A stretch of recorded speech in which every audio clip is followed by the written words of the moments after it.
diingatkan akan lebih baik dan terasa kenikmatannya bila setiap surah yang dibacakan oleh imam kita bisa ikuti. Untuk itu dianjurkan, seperti sering di beberapa kesempatan saya sampaikan, agar sebelum itu dibacakan oleh imam, makmum bisa mentilawahinya terlebih dahulu.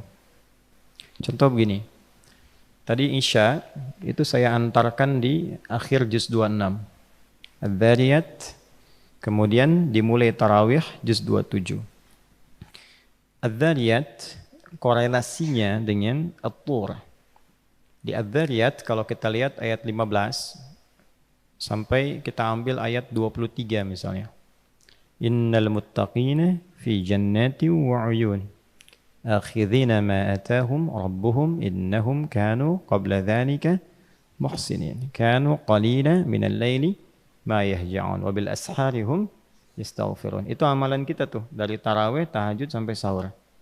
Ya. Nah, tapi nanti ditemukan di At-Tur dengan redaksi yang cukup menyempurnakan dan berbeda suasananya. Innal muttaqina fi jannati wa na'im fakihina bima atahum rabbuhum wa waqahum rabbuhum adzabal jahim. Nanti puncaknya di ayat 21 sampai 22-nya itu. Ya.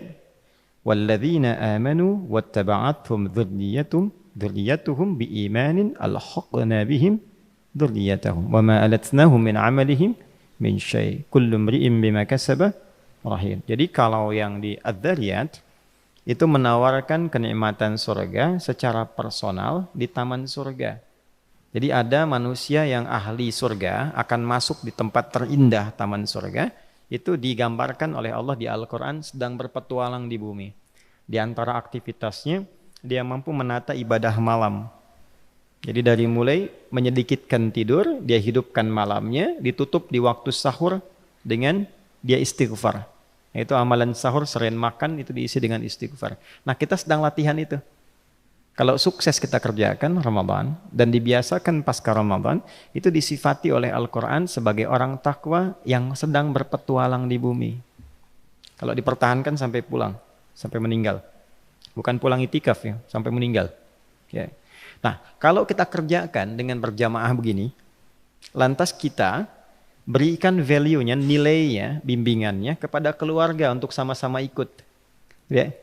Ini kan ada yang bawa istri, ada yang istri anak tinggal di rumah, nanti kita ibadah dibawa pulang, lalu di-share, terus diikuti. Nah, itulah jawabannya yang ada di At-Tur. Jadi amalan personal yang di-share dengan anggota keluarga, itu tidak nanggung oleh Allah, disatukan anggota keluarganya dengan pengamal ini bersamaan ke surga. Ya, dan itu tawaran. Ya, karena itu kalau bisa kita teruskan, bahasa Qur'annya sederhana. Walladzina amanu, dan orang-orang yang dengan imannya itu dia beramal. Kalau iman disebutkan tanpa amal soleh, artinya sudah konsisten imannya. Jadi, sudah pasti beramal soleh. Jadi nggak perlu lagi disebutkan amal solehnya. Ya, kalau masih latihan disebutkan amal solehnya. Latihan puasa, ya ayyuhalladzina amanu kutiba alaikumus syiyam.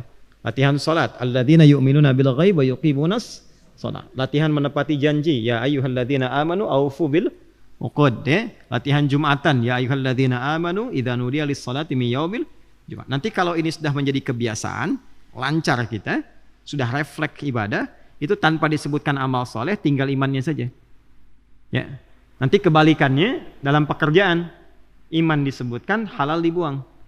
Ya ayyuhalladzina amanu kulu min thayyibati ma razaqnakum. Kalau belum ada iman masih disebutkan halal ya. Ya ayyuhan nasu kulu mimma fil ardi halalan thayyiban. Kenapa enggak disebutkan halal ya? Karena kalau sudah ada iman, imannya otomatis membimbing pada yang halal. Nah, ayat ini mengatakan kalau suami, anak, ayah atau istri sudah beriman, itu imannya akan otomatis mendorong kepada amal soleh. Karena itu nggak perlu disebutkan lagi. Nah, hanya poinnya, walladzina amanu wattaba'athum dzurriyyatuhum biimanin.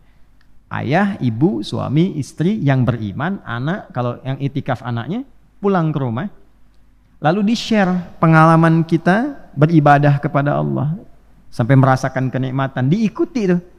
Ya. Maka apa yang direspon oleh Allah? Alhaqna bihim dzurriyyatahum. Kalau diikuti, dengan amalan yang serupa, itu akan dikumpulkan di surga bersama-sama satu keluarga. Nah, jadi kalau kita ngajinya begini, kita merasakan kenikmatan. Begitu kita sampai di Adz-Dzariyat penutup itu, kita merasakan sedang dilatih oleh Allah menjadi calon penghuni surga yang sedang berpetualang di bumi. Jadi bangga menerima ayat itu. Nah, itu caranya. Nah, bagaimana caranya kita merasakan kesenangan ketika mendapatkan bacaan ayat sehingga jiwa kita bergerak, roh kita punya kedamaian.